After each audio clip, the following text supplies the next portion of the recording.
අම්මට උඩු. ගොඩ දවසකට පස්සේනේ. අක්කා නේද අර කොල්ලෙක් ඉන්නේ. දැයි අක්කේ අපොයි මල්ලි. සමුස මොකද මෙතන කරන්නේ? කවුද මේ? මල්ලි මේ අහන්නකෝ. මේ කටවහපන් දෙන්න දත්තන්ද බඩට යන්න බලාගනි. ඔබ කවුද යකෝ මගේ අක්කත් එක්ක රවුම් ගහන්න? දන්නේ නැහැ ඔබ මගේ හැටි. අක්කේ උඹ කිව්ව කවුද මේ? මල්ලි මේ මට තේරුණා ඇඹරිලට. ඔබ කවුද මගේ අක්කත් එක්ක ප්‍රේම සම්බන්ධතා පටන් ගන්න? දහංගු මං අදම්මට කියන උඹ දෙන්න බාවයිද? දැන් අයියෝ විනාසයි.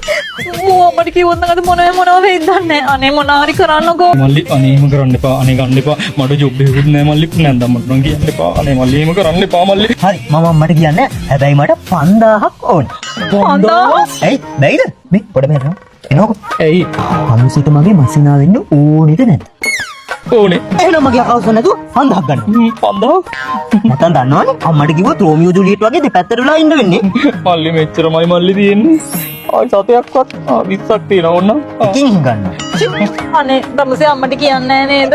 අත ගන්නවා. මේවා දෙනවනේ. මම එනවා. බයි. කායි මල්ලි මේ මල්ලි කියන එකක් නෑ නේද? නෑ ඔකට සල්ලි දෙනවා නම් ඔක ඕනේ වැඩක් කරනවා. එහෙනම් කවන්නේ. අපි තව ටිකක් කතා කර කර ඉමු. අම්මේ මල්ලි නම් දෙයියෙක්.